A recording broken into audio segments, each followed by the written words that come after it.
So for your assignment, you're basically going to find a picture that could use some good old TLC, and you're just going to clean it up using the 3 or 4 tools that I've talked to you about. The red eye tool, obviously, don't use unless you have red eye that you need to clean up.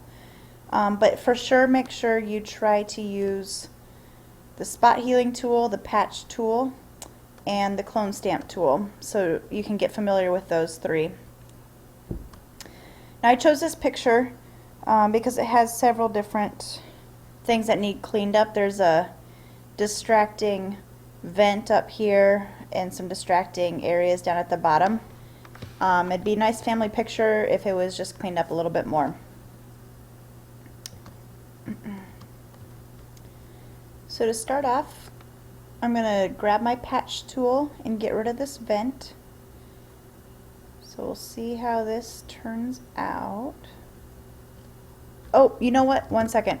Before you even start, I want you to grab your background layer and drag it down to the new layer so you copy that layer.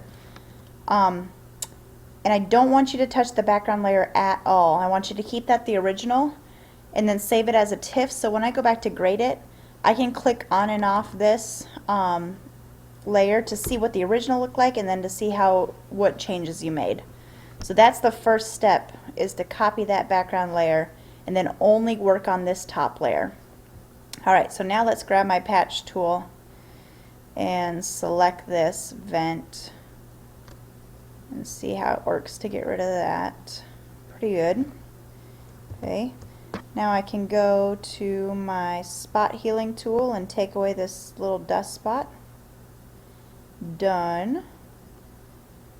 And then let's go down to my clone stamp tool for the bottom areas. Alright, so I'm going to select from that.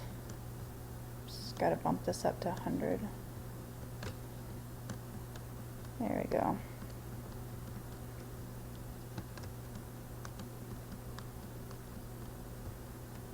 It might take you a while with these tools to figure out what works best in what situation. They're all useful in different situations, but it's hard to know exactly which one will be the best one to utilize if you're not really familiar with them. So just play around with them and try your best. If something doesn't work, just undo it and try another tool, or just keep working at it.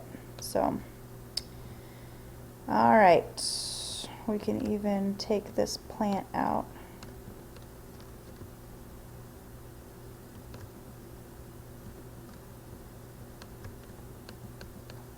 Alright, so we got a nice family picture. This is actually Mr. Parsons' family.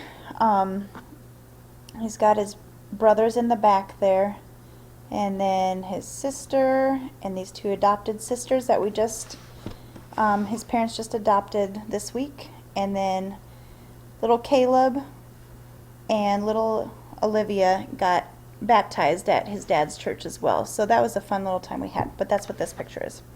So, alright, so now we can see the before and after just by hiding this top layer and revealing it. So that's what I want you to do. Make sure to copy that layer, only work on the top layer, and then save it as a TIFF so I can go back and see what you've done. So that's an example. Have fun.